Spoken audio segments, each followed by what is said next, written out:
Hoy es 16 de julio del 2017 y vamos a estudiar Juan capítulo 2, las bodas de Caná. ¿Ya lo tienes? Dice: al tercer día se hicieron bodas en Caná de Galilea y estaba allí la madre de Jesús. Esta historia vamos a ver que tiene mucho significado. Si tú la lees y solo piensas, ay, es una historia muy bonita y ya, no vas a encontrar todas las perlas. Este capítulo, el capítulo número 2, a mi criterio, es uno de los capítulos que más perlas escondidas tiene. Y las vamos a sacar, ¿verdad? Vamos a sacar esas perlas. Y son perlas grandotas. Hay perlas chiquitas y perlas grandotas. Aquí están de las grandes. Bueno, ¿qué sucedió? Al tercer día, ¿qué pasó?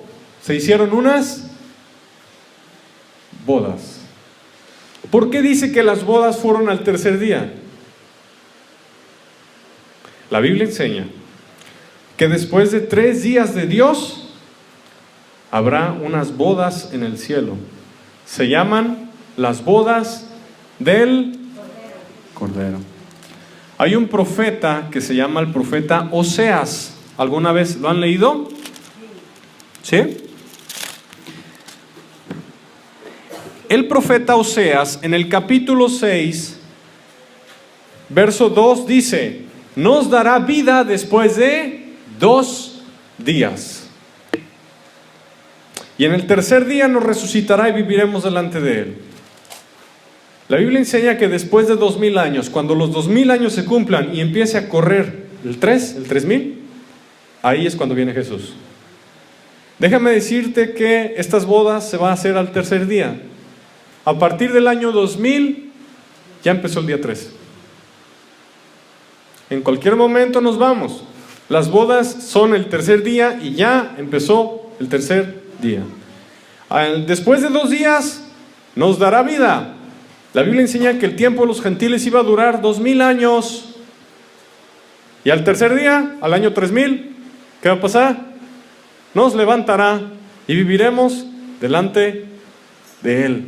Jesús dijo: no los dejaré huérfanos, voy a prepararles lugar, pero volveré y os tomaré a mí mismo, para que donde yo estoy, ustedes también estén.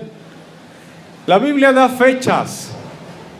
Los del tiempo de Jesús sabían que ese era el momento de Jesús, porque el profeta Daniel avisó cuál iba a ser el año de la aparición del Mesías.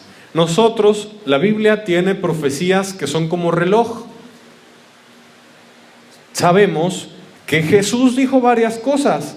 Jesús dijo que iba a ser después de 2000 años, y Jesús dijo que cuando Israel fuera país otra vez, después de que Israel fuera país otra vez, después de esa señal no iban a pasar más de 80 años antes de que fuera el arrebatamiento. Y lo interesante es que en mayo del año que entra se cumplen 70 años de la fundación de la nación de Israel. El reloj que nos está diciendo: ya vienen las bodas. ¿Cuáles bodas? Este pasaje nos va a hablar de esas bodas. Entonces, dice que al tercer día se hicieron esas bodas en Caná de Galilea. Y Jesús sí fue y aprovechó esta ocasión para mostrar cómo van a ser las bodas del Cordero en el cielo. Allá arriba va a haber una fiesta y todos ustedes y yo estamos invitados.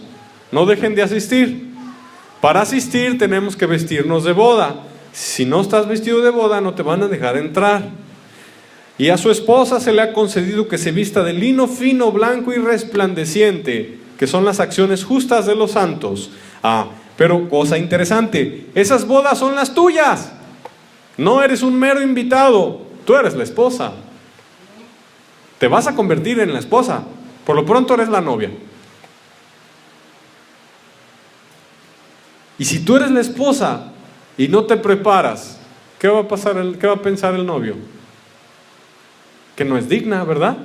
Hay una historia por allá en Esther, que había una reina que se llamaba Vasti. ¿Se acuerdan? Esa reina no fue digna. La mandó llamar el rey, creo que era el rey Asuero, y no quiso ir. Entonces el rey se enojó mucho porque Vasti era muy hermosa y quiso mostrar su belleza a todos los reinos que estaban bajo su dominio, no quiso venir, entonces preguntó qué se debía hacer y la destituyó como reina y puso a otra mejor que Vasti, a Esther. Jesús dijo: cuídate que nadie tome tu corona. ¿Qué quiere decir esto? Que alguien puede ocupar tu lugar en las bodas del Cordero.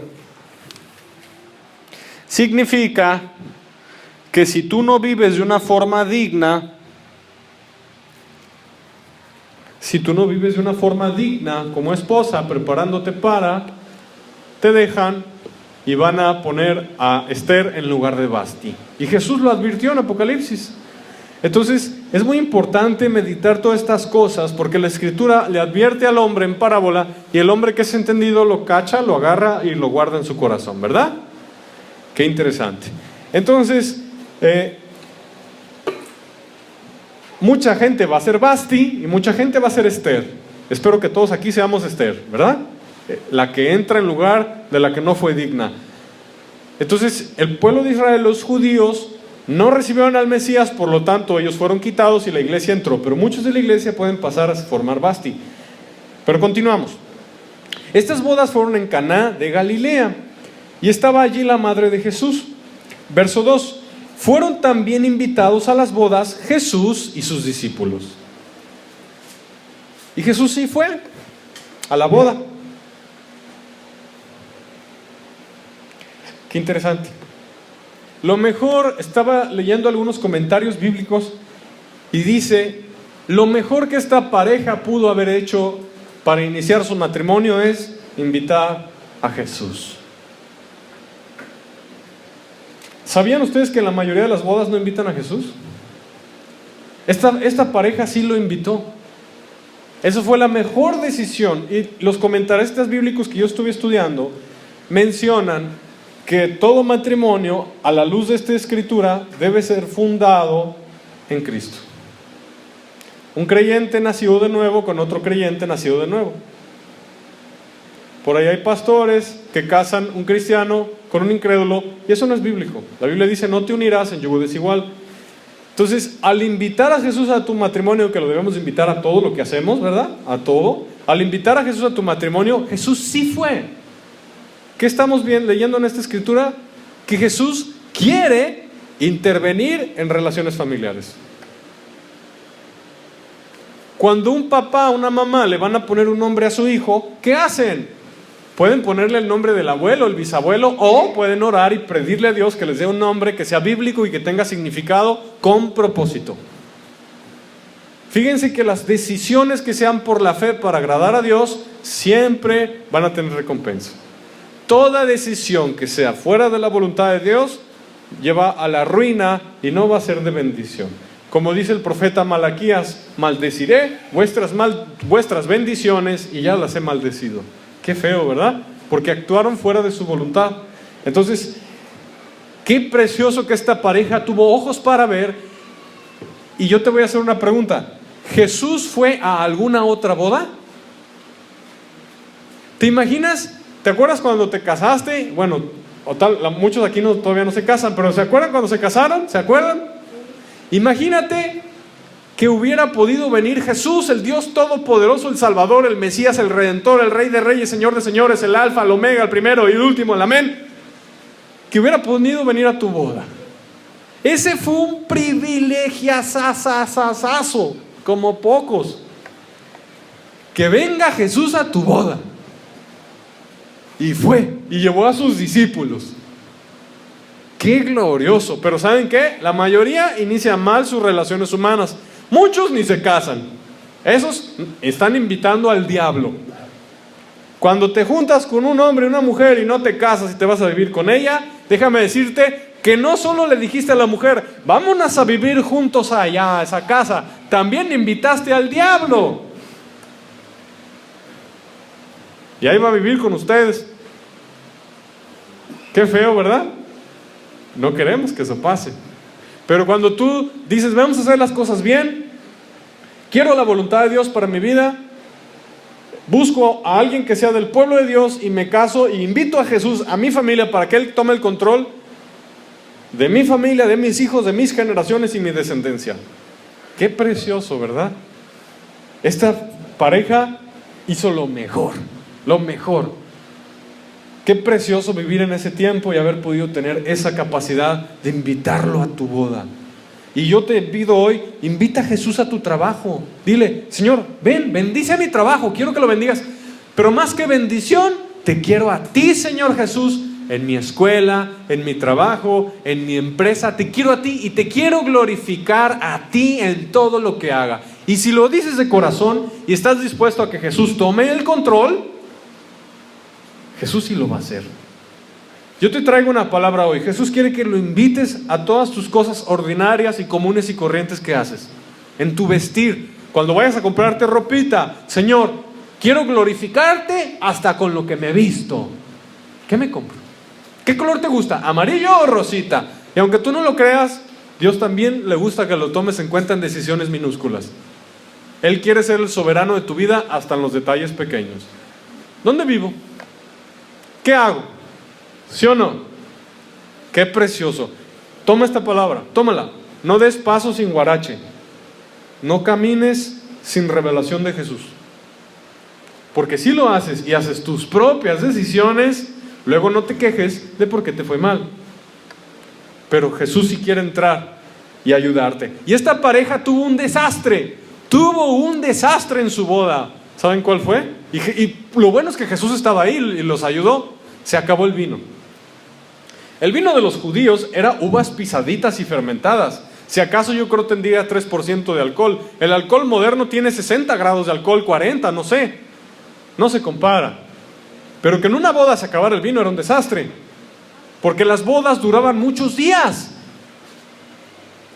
Y las bodas del Cordero también. Y de eso se trata esto.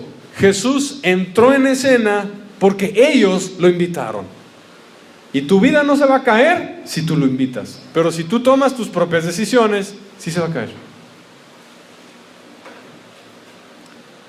¿Qué paso vas a dar?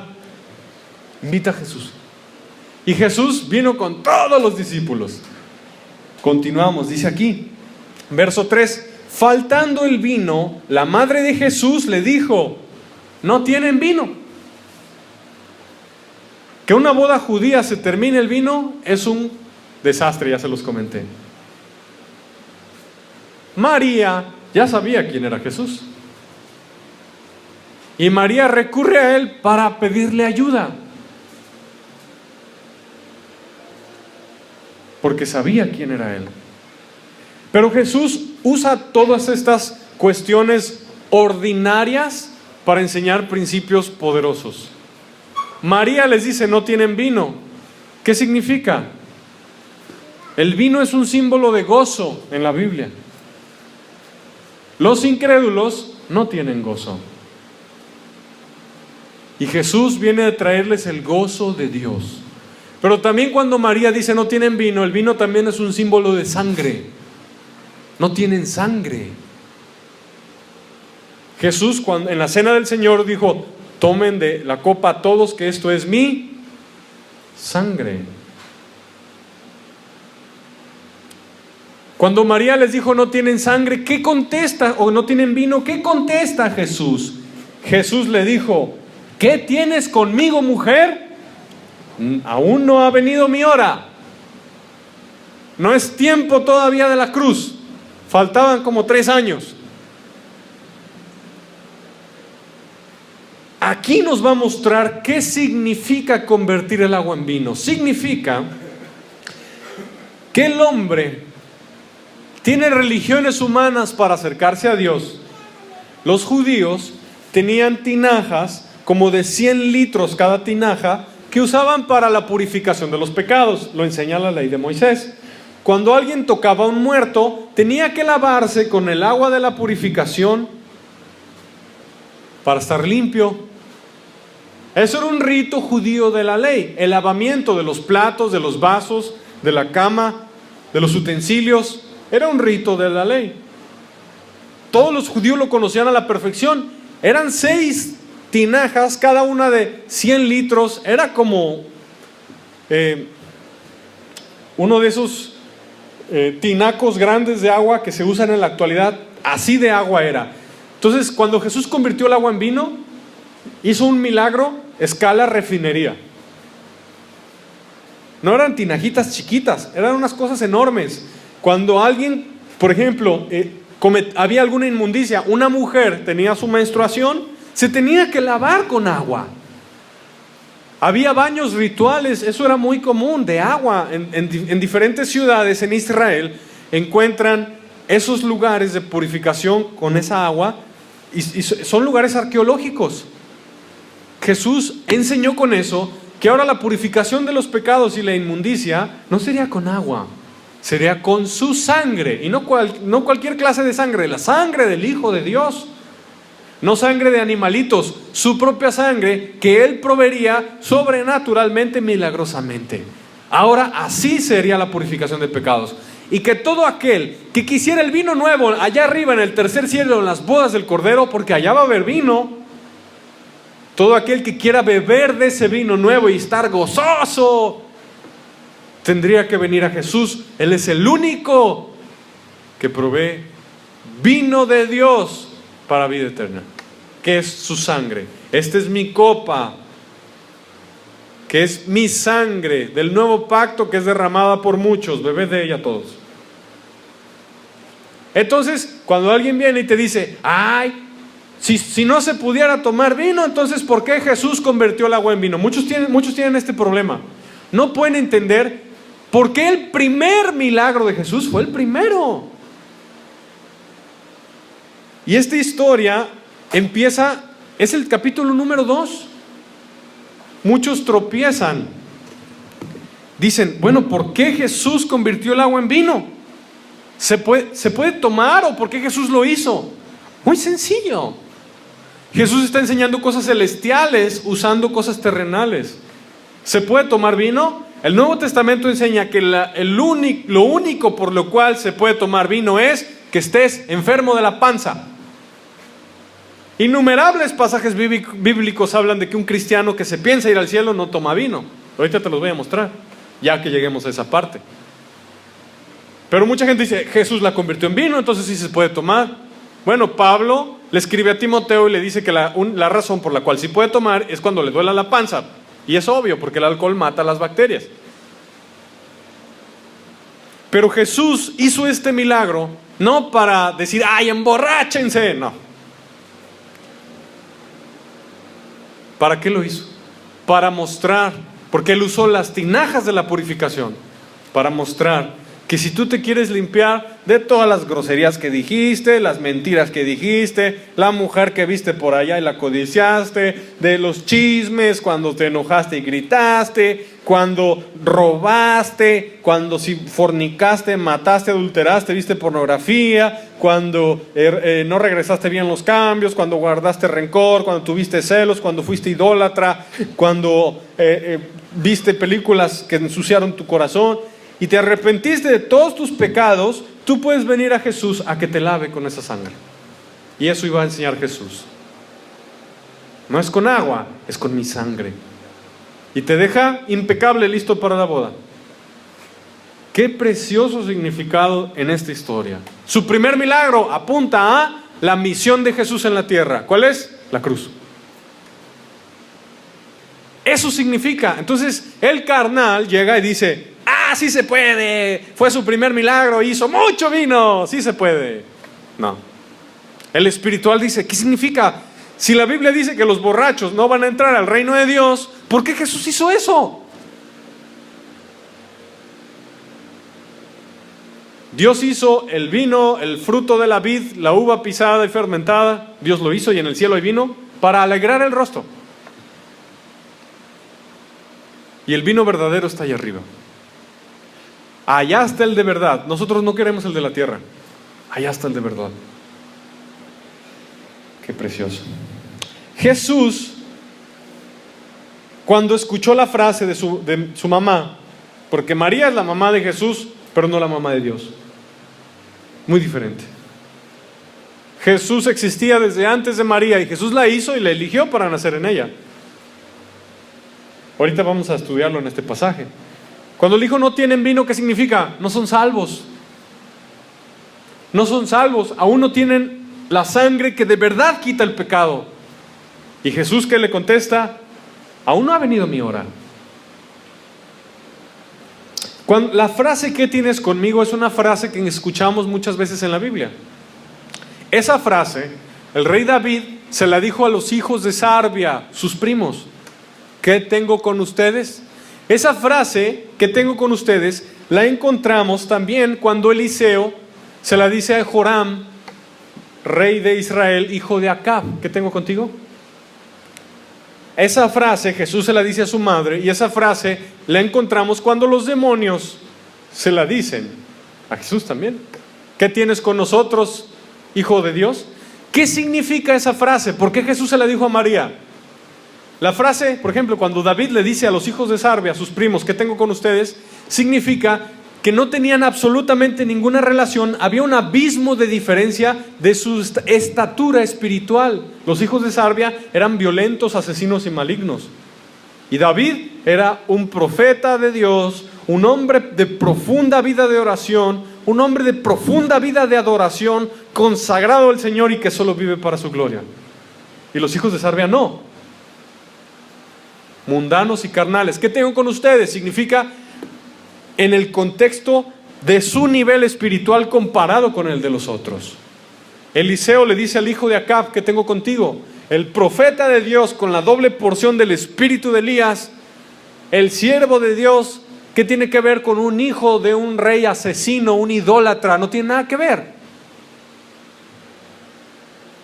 Cuando los demonios le dicen, ¿qué tienes con nosotros?, a Jesús, significa que el reino de las tinieblas no tiene absolutamente nada en comparación con el reino de Dios, con el Señor Jesucristo. Jesús es Dios todopoderoso, ellos solo son criaturas, ángeles caídos.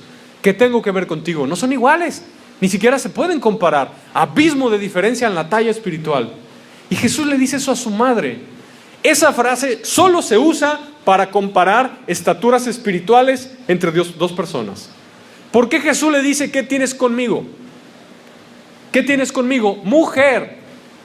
¿Fue irrespetuoso Jesús? No. Esa frase muestra que María es pecadora, que María es humana y ella también necesita el vino de Dios para ser salva, que es la sangre de Cristo.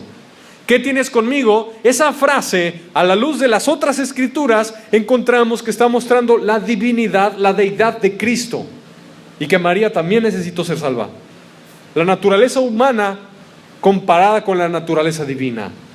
Esa frase, comparándola con los demás versos, nos enseña quién era María. Era una hija de Adán. Por lo tanto, también necesitaba ser redimida.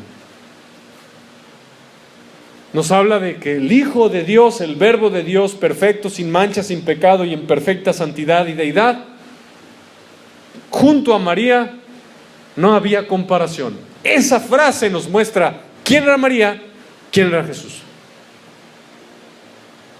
Pero la gente no escudriña. Si escudriñaran, encontrarían todas esas perlas. ¿Alguno de ustedes había visto esa frase y lo había pensado así? Que esa frase solo se utiliza para comparar entre un hijo de Dios y alguien que no es hijo aún.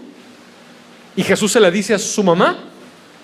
¿Qué le está diciendo? Que ella también se tiene que salvar.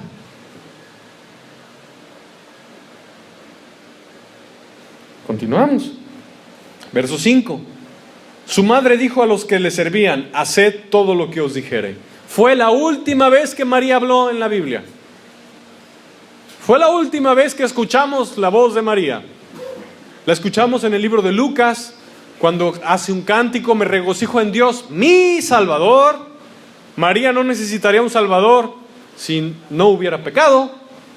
Y María dice en el libro de Lucas, capítulo 1, creo que es el verso 52, no recuerdo, me regocijo en Dios, mi Salvador, lo dice María. María, ¿por qué le llamas a Dios tu Salvador si tú no pecaste según eso? El Salvador es para los pecadores. Porque la María bíblica sí pecó y también necesitó ser salvada. Fue como uno de nosotros. Sí fue bienaventurada entre las mujeres, por supuesto. Imagínense que de ella nazca el Mesías. ¿Fue bienaventurada entre las mujeres? ¿Dichosa? Sí lo fue, gloria a Dios. Pero María es nuestra hermanita, no es nuestra madre. La Biblia dice, en el libro de Gálatas, creo que es el capítulo 3 o 4, dice, nuestra madre es la nueva Jerusalén. Eso dice Gálatas.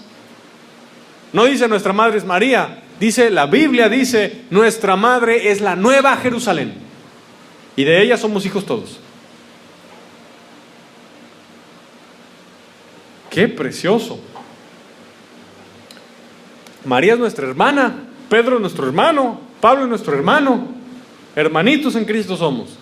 Cumplió su función, el llamamiento que Dios tenía para con ellos. Pero la gloria es de Dios, no del hombre. Ellos solo eran hombres. Están en el cielo, sí lo están, pero ellos no pueden interceder por nadie.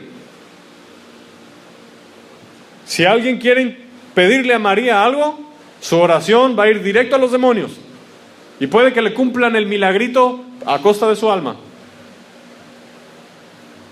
María no te escucha, está a millones de kilómetros de distancia, millones de millones de millones de millones de millones de millones de millones, en el tercer cielo, y María no te puede escuchar porque María no es omnipresente, Dios sí lo es. María no está en todo lugar al mismo tiempo, no es omnipresente, ni omnipotente, ni omnisciente. María no está en todo lugar al mismo tiempo. María está en el cielo y sí salvó y está con Jesús arriba. Pero si alguien le reza a María, le está pensando que María tiene la capacidad de escuchar a millones de personas en todo el mundo a cualquier momento. Eso es una característica solo de Dios, omnipresente, omnipotente y omnisciente. Está en todo lugar al mismo tiempo, todo lo sabe y todo lo puede. Eso solo es una característica de Dios. Entonces, cuando alguien reza, está pecando de idolatría porque está reconociendo que esas criaturas, esas creaciones, tienen poder que solo le pertenece al Creador, y no, pero no es así. María les dice, hagan todo lo que les diga. Eso fue lo último que dijo María. Y millones de mexicanos veneran a María, según ellos, pero que en realidad la están adorando, porque ni siquiera a Dios le rinden ese culto. Y no están ni a María le están haciendo caso. Hagan lo que Él les diga. ¿Y qué dijo Jesús? El Padre está buscando adoradores en espíritu y en verdad. No en estatuitas, ni en yesos, ni en crucifijos. En espíritu. Es una adoración espiritual por la fe. Y en verdad, a través de su palabra. No te harás imagen. Pero no le hicieron caso ni a María ni a Jesús.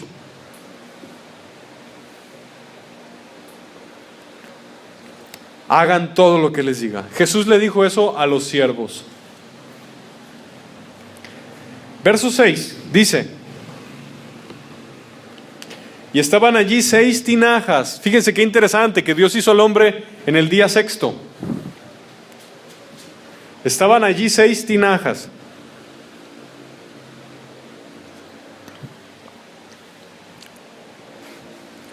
Antes del milenio, que es el reinado de Cristo en la tierra, iban a pasar 6,000 años.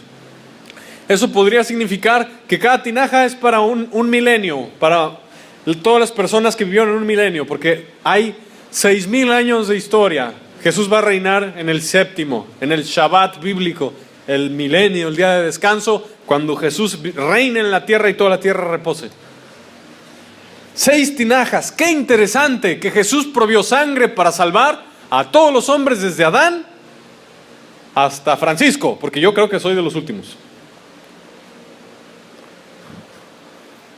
Jesús provió sangre para salvar a todo ser humano que nació desde la fundación del mundo.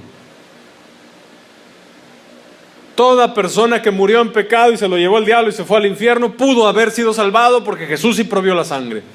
Bueno, sabemos que ahora, ¿cómo somos salvos? Bueno, nos arrepentimos y creemos en Jesús y vemos lo que Jesús hizo en el pasado. Vemos la cruz hacia el pasado. ¿Cómo te salvabas antes? Bueno, veías al Mesías, pero hacia el futuro. La misma fe que te salva por creer en Cristo, lo que el Mesías hizo en la cruz en el pasado, es la misma fe que salvaba a alguien del pasado que veía hacia el futuro cuando Jesús aún no llegaba. Porque a Eva se le dio la promesa: de tu descendencia, de tu simiente, van a ser alguien que le va a pisar la cabeza a la serpiente y la serpiente le morderá el talón. Es decir, para salvarnos de la víbora, que es Satanás, la serpiente antigua. Un hijo de Eva le va a pisar la cabeza, pero al mismo tiempo tiene que morir por nosotros. Todo hombre ya sabía que iba a haber un Mesías. Entonces las personas ponían su fe en el futuro y se salvaban. Nosotros la ponemos en el pasado, en Cristo, que Jesús es el mismo ayer, hoy y por los siglos. Esas 6 tinajas representan la posibilidad de salvar a toda la humanidad. Cada persona que nació en toda nación y en todo tiempo pudo haber sido salvado. Jesús lo provió esa posibilidad, pero la mayoría no lo quiso.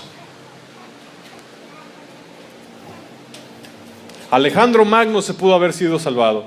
Nerón pudo haber sido salvado. Napoleón pudo haber sido salvado. Lenin y Stalin pudieron haber sido salvados.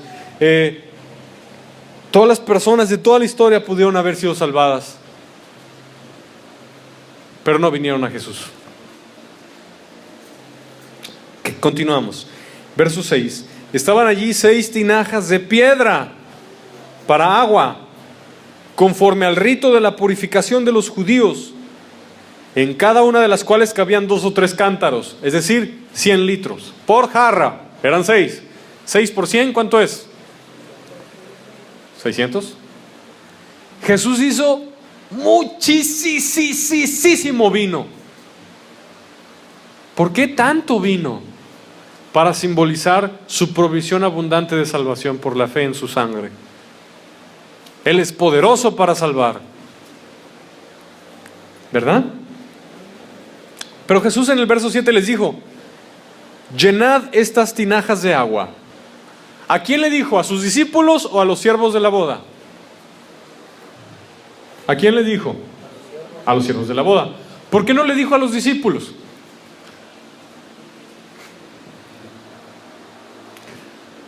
Para que todos supieran que no hubo truco, que sí fue un milagro.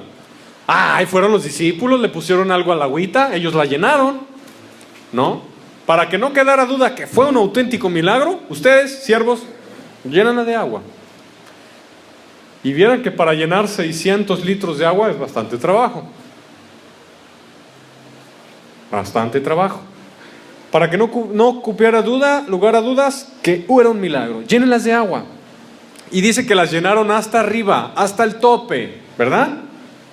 Hasta el tope. Entonces les dijo: sacad ahora y llevadlo al maestresala, al encargado del evento. Llévenle esto. Dice aquí: y se lo llevaron.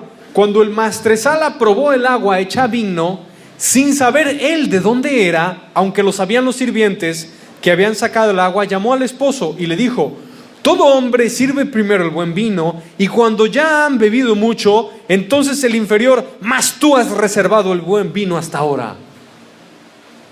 Esto tiene un significado poderoso, pero grande.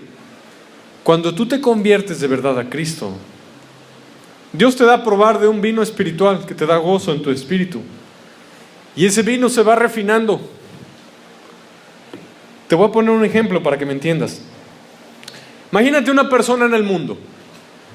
Cuando es joven, el mundo le ofrece placeres, ¿verdad? El mundo le ofrece cosas de la carne, y esa persona abraza todo lo que este mundo puede ofrecer: dinero, cosas materiales, mujeres, pasiones desordenadas, etcétera, etcétera. Todo lo del mundo lo abraza. Se quiere hacer famoso. Si le gusta la música, quiere tocar en una banda, hacerse rapero, tener fama, tener dinero, que la gente lo vea, lo admire, tener muchos fans. El mundo ofrece el mejor vino al principio. Por eso muchos jóvenes se descarrían, porque los placeres del mundo se los da primero. Pero ya cuando esa persona vivió para los placeres del mundo y está viejito, el mundo no tiene nada que ofrecerle a un viejito. Los viejitos están deprimidos, encerraditos. Este mundo no le ofrece nada a los viejitos. Nada. Te lo ofrece en la primera etapa su mejor vino, pero ya después cosechas lo que sembraste. Y los viejitos en el mundo son los relegados, los aventados, los que se sienten solos. Ya su cuerpecito está arrugadito como uva. Ya no son bellos, ya no tienen posibilidad de conseguir un hombre. Ya no tienen fuerza, ya no pueden jugar algún deporte y sobresalir. Ya no tienen vista, y el mundo ya los hace a un lado.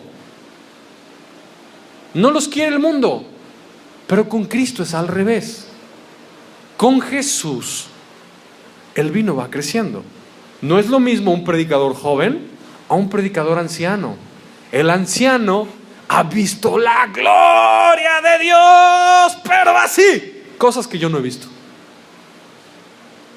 Mientras más años tengas caminando con Cristo, más gloria has visto, porque Dios guarda el mejor vino al final.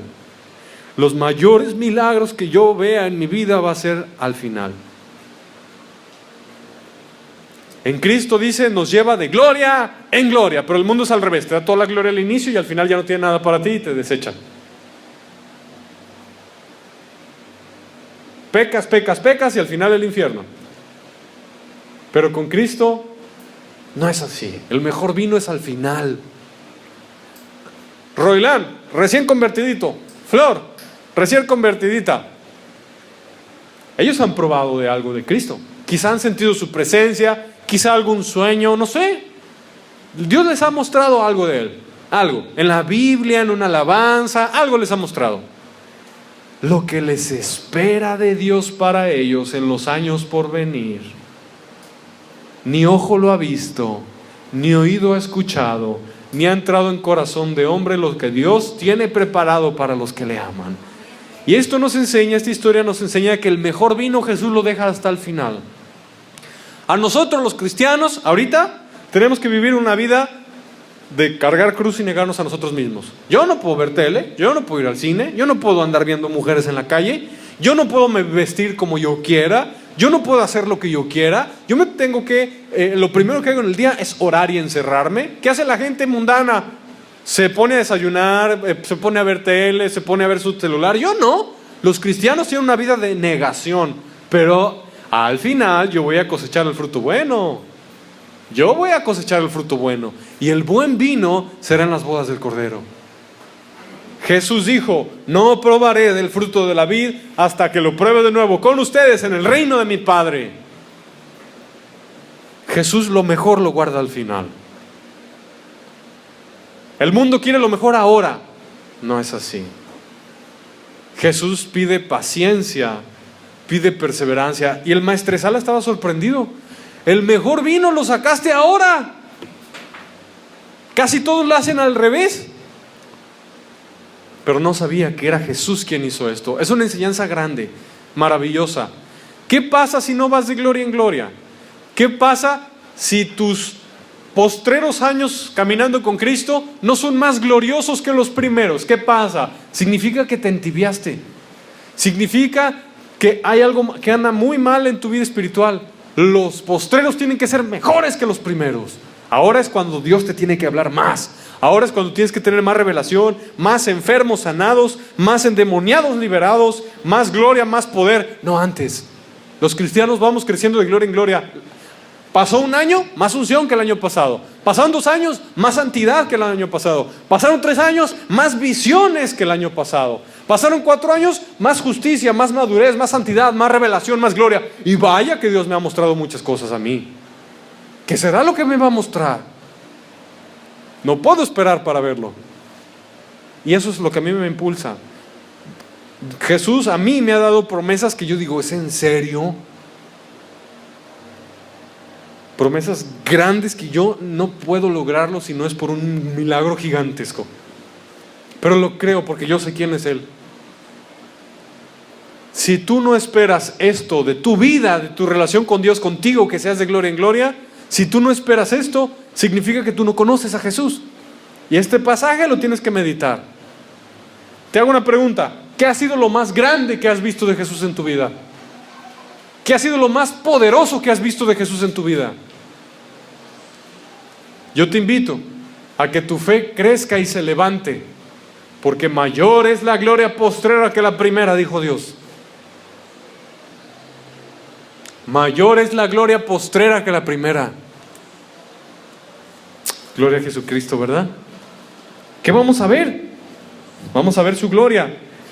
Dice la Biblia, verso 11: este principio de señales hizo Jesús en Caná de Galilea, manifestó su gloria y sus discípulos creyeron en Él. Sus discípulos no habían visto milagros. Este fue su primer milagro.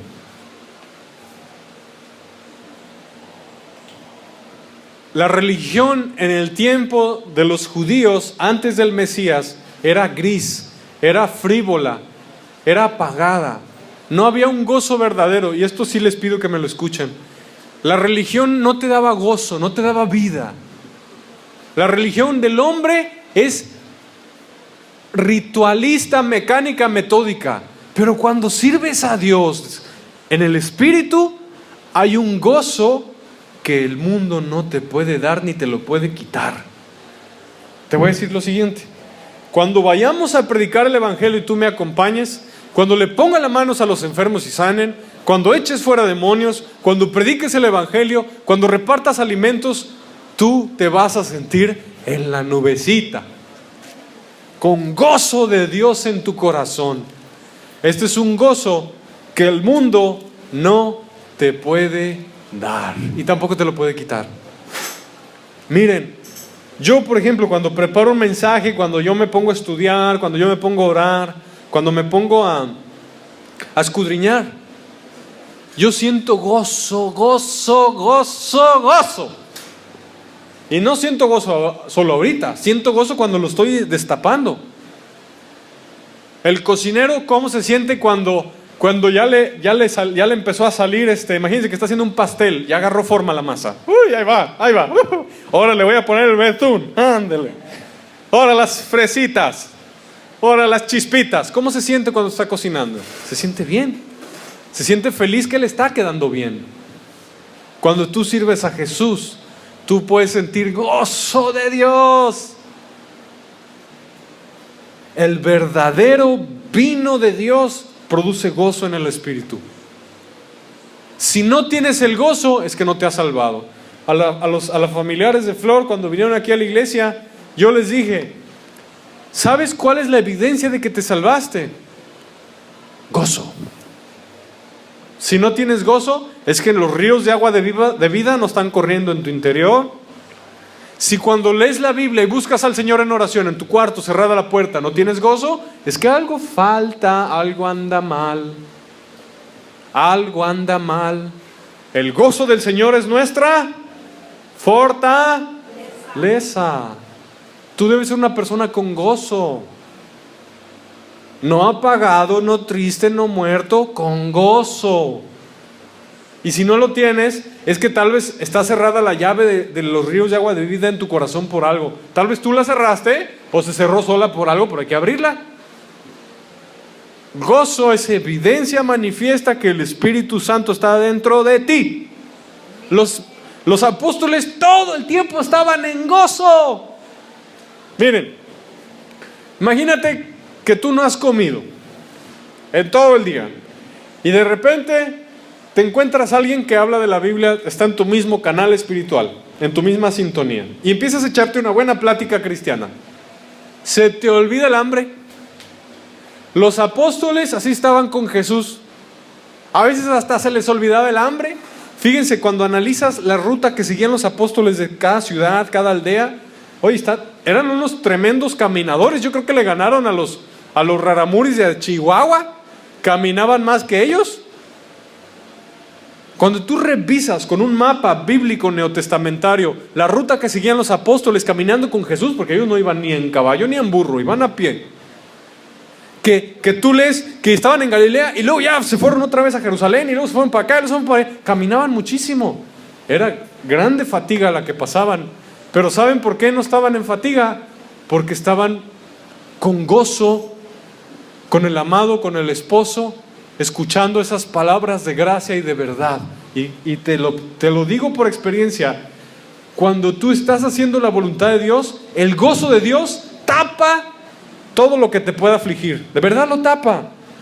Y yo te invito a que tú agarres ese gozo que produce el Evangelio. El mundo no lo puede producir. El mundo no conoce el gozo real.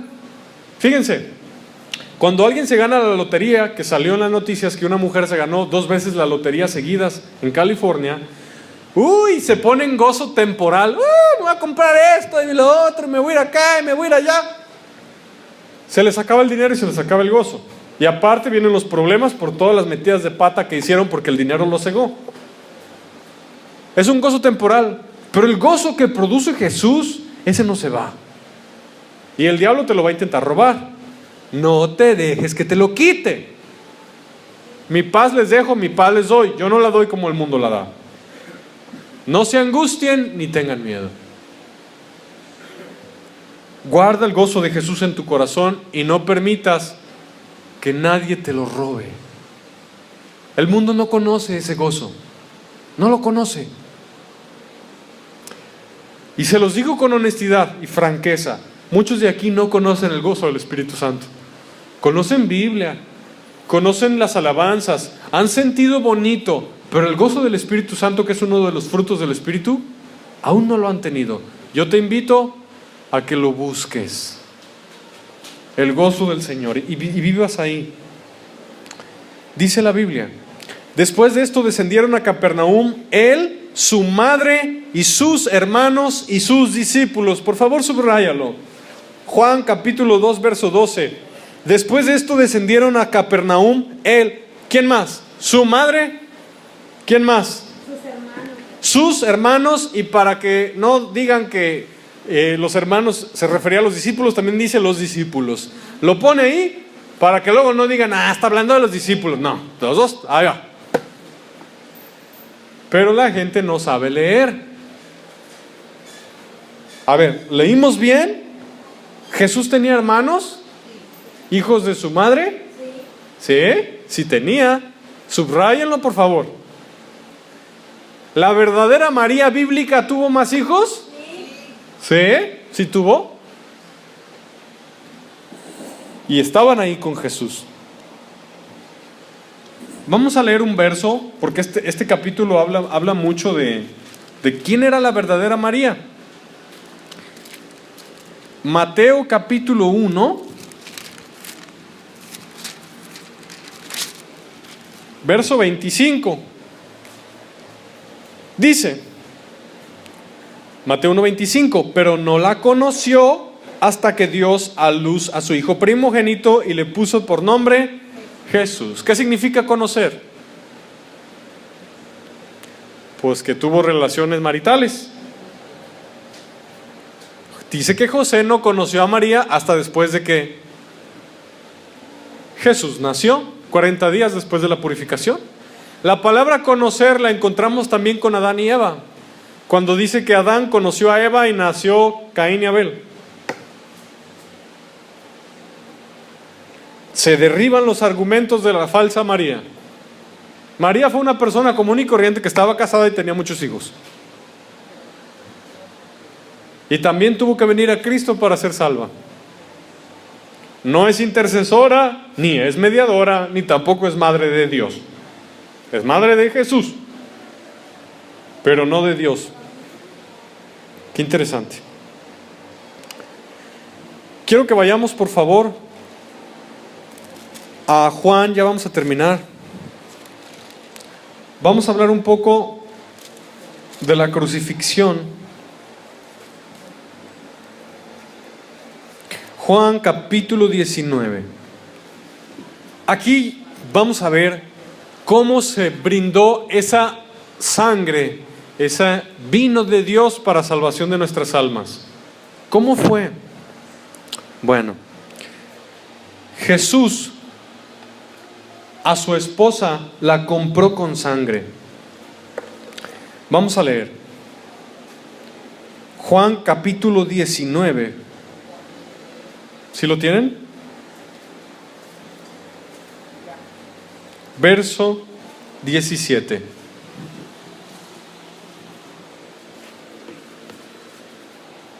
Dice: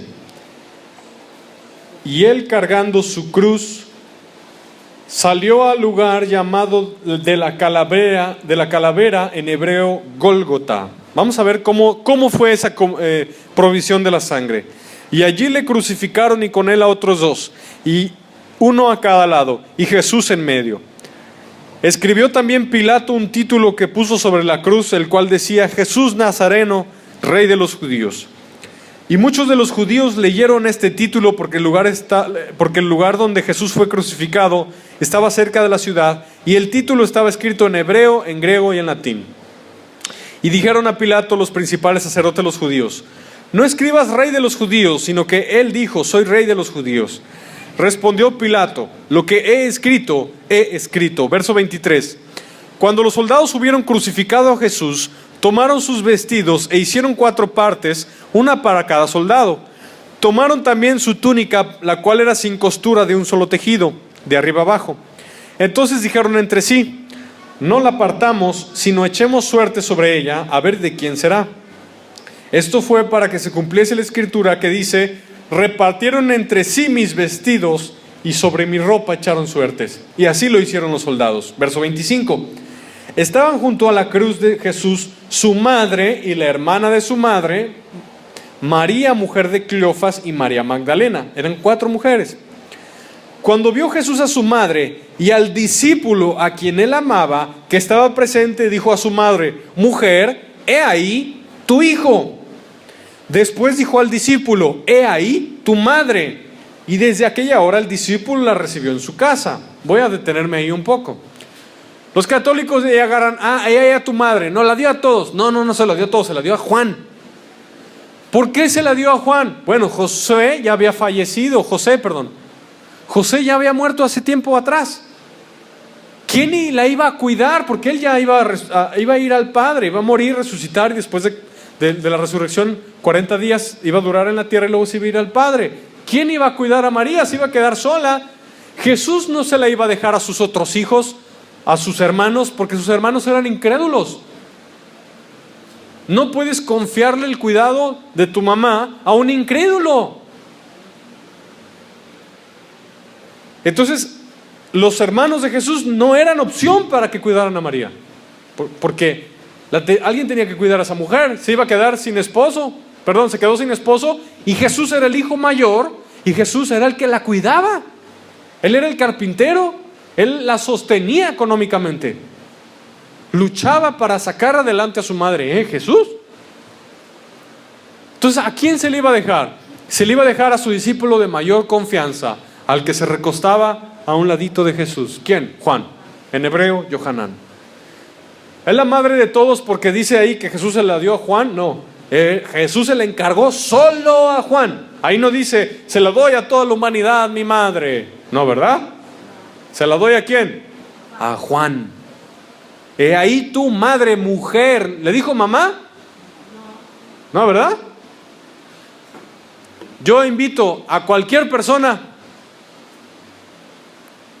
a buscar cuántas veces Jesús le dijo madre a María, y luego me la dicen. Pero encuentro cada rato que le dice mujer, mujer, mujer, mujer, mujer. He ahí tu hijo, he ahí tu madre. Es decir, cuídala como tu mamá, porque ya me voy y yo no confío que estos mis hermanos la cuiden bien, así que cuídala tú, Juan. Y vemos que Juan, en sus cartas, segunda, tercera de Juan, encontramos que Juan escribe a la anciana, a la mujer elegida. He aquí he visto a algunos de tus hijos andando en la verdad. Cuánto me gocé de verlos andando en la verdad. Que le dice: si alguien viene a ti y no recibe la doctrina de Cristo, no lo recibas en tu casa, porque el que lo recibe y le dice bienvenido participa de sus malas obras. ¿Quién es esa anciana elegida a la que le escribe Juan? ¿No será María? Porque Jesús se la encargó. Muchos comentaristas bíblicos creen que la mujer elegida a la que le escribe Juan en sus cartas es María, porque Jesús se la encargó. Vemos bíblicamente quién era la María bíblica. Continuamos. Dice que Juan la recibió en su casa, ¿verdad? Obvio. Verso 28. Después de esto, sabiendo Jesús que ya todo estaba consumado, dijo para que la escritura se cumpliese: tengo sed. Y allí estaba una vasija llena de vinagre. Entonces ellos la empaparon en vinagre en una esponja y poniéndola en un hisopo se la acercaron a la boca. Cuando Jesús hubo tomado el vinagre, dijo: consumado es. Y habiendo inclinado la cabeza, entregó el Espíritu. ¿Jesús se murió o Jesús lo entregó? Lo entregó. Jesús dice, nadie me quita mi vida. Yo tengo poder para entregarla y tengo poder para volverla a tomar. Este mandamiento recibí de mi Padre. Dice que Jesús gritó a gran voz, ¡consumado es! Un moribundo crucificado no puede gritar porque se está asfixiando. La crucifixión es un juego de arriba abajo, porque si te bajas porque te duelen los clavos de las manos, te ahogas. Y si te subes te duelen los pies. Así morían los crucificados, bailando para poder respirar. No podían gritar. Pero Jesús murió en poder, en autoridad, porque Él entregó la vida, porque Él es el Todopoderoso. Consumado es. La palabra, la frase consumado es, significa que tú y yo podemos salvarnos porque nuestro pecado fue clavado en la cruz. Ahí Jesús, había una copa que se llama la copa de la ira de Dios. Jesús la bebió en nuestro lugar. Jesús dijo, Padre, si es posible que pase de mí esta copa, que así sea, pero que no sea como yo quiero, sino como tú quieres. Pero la cruz era el único medio para salvarnos y Jesús bebió de esa copa de la ira. Y nuestro pecado fue aplacado, esa es la palabra correcta, aplacado en la cruz. Consumado es significa la ira de Dios. Te lo repito, consumado es significa la ira de Dios por los pecados de la humanidad, pasados, presentes y futuros. Toda esa grande ira por todos los asesinatos, mentiras, adulterios, fornicaciones, homicidios, brujería. Imagínate todo el pecado de toda la humanidad. Esa ira de Dios por ese pecado fue aplacada en la cruz en Cristo. Consumado es, significa pagada la deuda, saldado. Entonces no vengan los católicos a decirnos que tienes que hacer 7 sacramentos para salvarte, si Jesús dijo consumado es. Yo no tengo que añadirle nada a mi salvación. Solo la fe en Cristo. Yo no puedo hacer absolutamente ningún rito para salvarme, porque la cuenta ya fue saldada. Imagínate, tú vas a un restaurante y ya es la hora de pagar y alguien te dice, ya vas a pagar, y te dice, no, ya otra persona ya pagó por ti. ¿Ya pagó? Sí. Pero yo quiero de todas formas pagar. No, ya está pagado. Y te quedas pensando, ¿de veras ya está pagada la cuenta? Sí, está pagado. Yo de todas formas te voy a dar 100 pesos. Así de ridículo son las personas que saben que Jesús ya salvó y quieren hacer sacramentos y ritos religiosos antibíblicos para añadirlos al sacrificio de la cruz y salvarse. No, lo de Jesús fue perfecto y no se le añade ni se le quita. Consumado es, el precio fue pagado. Tú no puedes añadirle nada a esa sangre derramada, ni le puedes quitar nada. Y yo espero que tú me entiendas esto. Ese vino, esa agua transformada en vino, representa esto que pasó aquí. Esa sangre que fluyó a través del madero y bañó todo el madero de la cruz. Esa sangre que incluso pudo llegar a tocar el piso. Muchos creen que donde estaba el Gólgota, ahí abajo estaba la cueva de Jeremías, donde estaba escondida el arca de la alianza, y muchos creen que la sangre donde estaba la cruz cayó por un pasadizo, porque hubo un terremoto y se abrieron las piedras, y ese terremoto muchos creen que fue para que la sangre cayera hasta donde estaba el arca de la alianza, en la cueva de Jeremías, escondida, y muchos creen que cayó en el propiciatorio, donde el sumo sacerdote ponía la sangre. Muchos creen eso. Yo no lo puedo comprobar y no puedo decir que fue verdad, pero muchos creen que la sangre de Jesús cayó en el arca de la alianza, en el lugar donde se expiaba el pecado por el pueblo. Un arqueólogo muy famoso dice eso.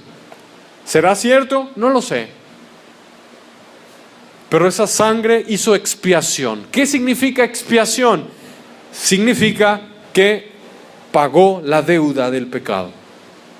Totalmente pagada. Entonces, tú en este segundo, en este mismo instante, tú puedes ser completamente, totalmente y absolutamente perdonado, blanco, sin mancha, sin tacha ni arruga, no debes nada más.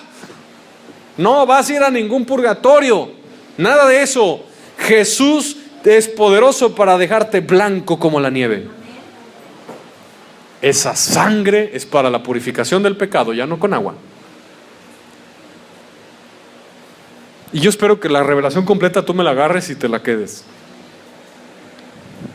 ¿Qué más pasó?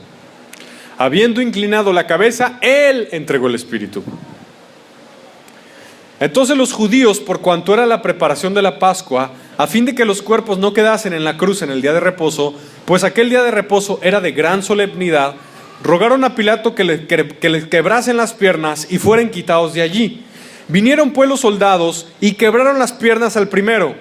¿Para qué? ¿Por qué le rompían las piernas? ¡Pum! Para que se cayeran y no pudieran respirar y se murieran. Las piernas eran el soporte con subían y bajaban para poder respirar. Era un baile hasta que se morían y a veces duraban hasta 3 días así. Le rompían las piernas para que se cayeran y se ahogaran. Por eso, cuando el centurión vio a Jesús gritar, dijo: ¿este verdaderamente es el Hijo de Dios? Si no fuera el Hijo de Dios no tendría fuerza para gritar. Vio que hubo un terremoto y se oscureció la tierra.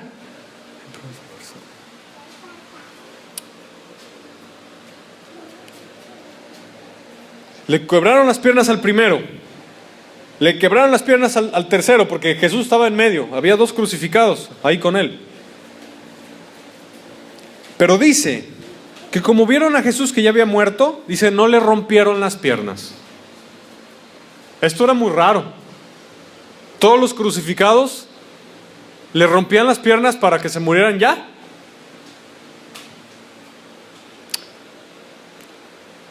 Pero a Jesús no le pasó eso. ¿Por qué no le pasó lo que normalmente a los crucificados? Para que se cumpliera la profecía dada cerca de 1500 años antes de Cristo por el rey David, no sería quebrado ni un solo hueso suyo. Para que se cumpliese la profecía. Y dice aquí la escritura: pero uno de los soldados le abrió el costado con una lanza y al instante salió sangre y agua. Esto tiene una revelación profunda y poderosa. ¿De dónde sacaron a Eva? Durmieron a Adán, ¿y de dónde la sacaron a Eva? ¿De la? ¿Y por qué a Jesús lo perforaron ahí también? ¿Y por qué de ahí salió sangre y agua? A Adán lo durmieron, le sacaron la costilla y hicieron a Eva. Y a Jesús le dieron a su novia, a su esposa, por el sacrificio de su costado, que salió sangre para lavar su pecado y agua para lavar su inmundicia. A Jesús le estalló el corazón. Era tanto el peso de la ira de Dios por el pecado que a Jesús le explotó el corazón.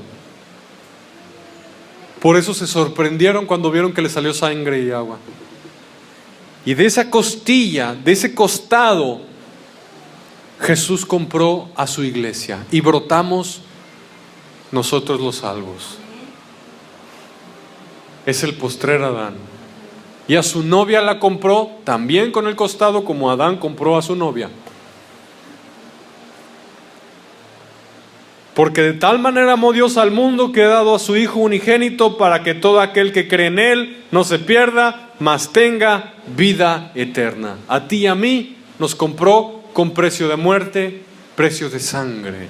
Brotó sangre y agua. Quizá por algunos de nosotros el mundo no daba ni un centavo. Mucha gente que ahora es de Cristo, el mundo no nos daba ni un centavo, la gente no nos quería. Nos rechazaban, nos criticaban. A algunos tal vez ni su mamá los quería, tal vez hasta los quería abortar. Su papá tal vez no los quiso, no los reconoció, los dejó ahí tirados. El mundo te despreció, te tuvo por nada. Pero Jesús, Él sí te valoró, Él sí te amó y Él sí te compró a precio de sangre de su costado. Él sí te amó. Edgar, Jesús te amó. Edgar, Jesús te compró con esa sangre que le salió de aquí. Y Jesús dio su vida, Edgar, por ti. Te ama, Edgar. Jesús te ama. El mundo no dio ni un peso por nosotros. pero Jesús nos amó. Y a su iglesia la compró a ese tan alto precio. El que tiene ojos para ver y ve esto, se enamora. Se enamora. ¿A poco así no se enamoran las mujeres? Viene un hombre y les trae un ramo de flores, y luego al día siguiente les trae una sorpresa con un moño gigante, y les trae una serenata. ¡Ay! Se derrite la mujer. Pues Jesús hizo más que todo eso junto por nosotros. ¿Cómo no le vamos a amar? Cuando un hombre hace algo valioso por una mujer, la mujer, y cuando nosotros vemos que el Hijo de Dios se entregó en sacrificio por nosotros, por nuestros pecados, ¿cómo no va a ser Él lo primero al que busquemos en el día, todos los días de nuestra vida? Y lo último que hagamos en el día antes de dormir. Yo de verdad, yo les pido una cosa: enamórense de Jesús. Yo les pido eso, enamórense de Jesús. Lean la Biblia y cada vez que la lean, fue por ustedes. Ay, qué hermoso es nuestro Señor Jesucristo. Ya voy a acabar. Verso 35 dice: el que lo vio da testimonio. Juan lo vio. Y su testimonio es verdadero. Y él sabe que dice verdad, para que vosotros también creáis. Yo creo que a ningún crucificado en toda la historia le había pasado eso. Yo creo que los romanos nunca habían visto eso. Que con un condenado crucificado, primero hubiera un terremoto que partiera las piedras. Segundo, que se oscureciera por muchas horas el cielo. Tercero, que un condenado pudiera gritar. Cuarto, que un condenado perdonara a sus enemigos que lo están traspasando. Porque Jesús dijo: Padre, perdónalos porque ellos no saben lo que hacen. Quinto, que un condenado dijera: Padre, ¿por qué me has abandonado? Sexto, que un condenado no le tuvieran que romper las piernas y saliera sangre y agua de su corazón. Y séptimo, que muriera en poder y no en debilidad.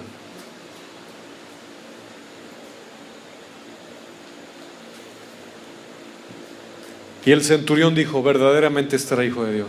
Y los centuriones eran hombres bien duros. ¿Y para qué un centurión diga eso?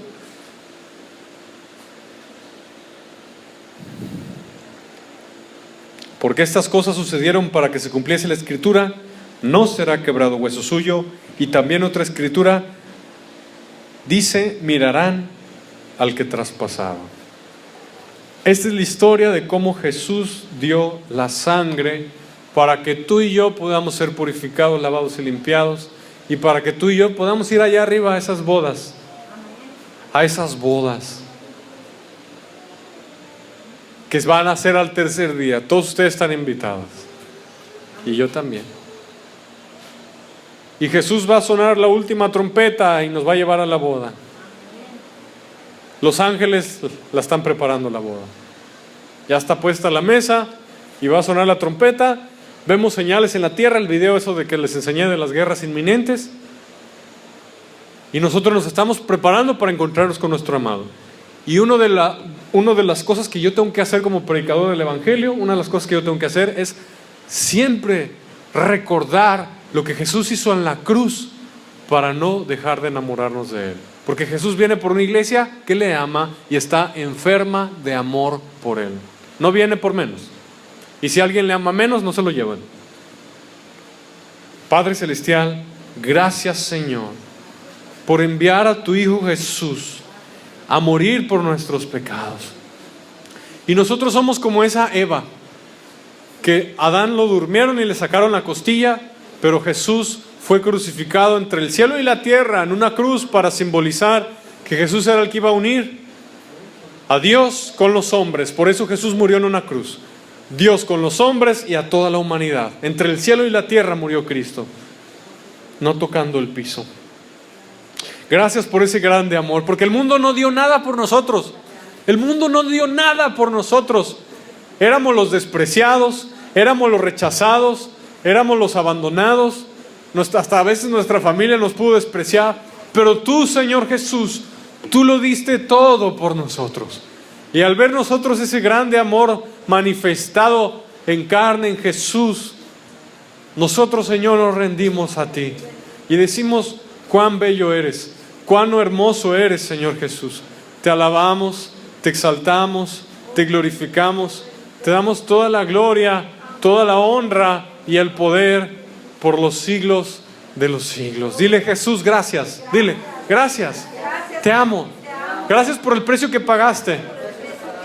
Dile, nadie me amó, pero tú sí me amaste. Tú estuviste dispuesto hasta a morir por mí. Revélame ese grande amor con el que me amas.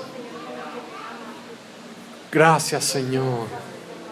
Yo sí voy a la boda. Yo sí me caso contigo, amado. Yo sí me caso contigo, dile. Yo sí me voy a empezar a preparar para ir a las bodas del Cordero al tercer día. Gracias, Padre, te amamos.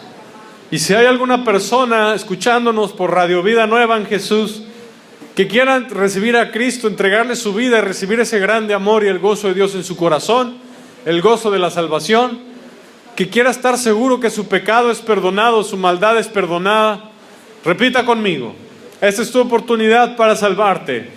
La salvación de tu alma y el perdón de pecados está a una oración de distancia. No por obras para que nadie se gloríe. Somos salvos por gracia, por medio de la fe. Repite conmigo, tú que me escuchas en Radio Vida Nueva. Padre Celestial, gracias por enviar a tu Hijo Jesús a morir por mí en la cruz, pagar mi deuda y lavarme de toda mi maldad. Yo me arrepiento de mis pecados y recibo a Jesucristo como mi Señor, mi Salvador y mi amado. Gracias. Lávame con tu sangre. Dame vida eterna. Escríbeme en el libro de la vida y sella mi corazón con tu Espíritu Santo. En el nombre de Jesús. Amén. Gracias, Padre.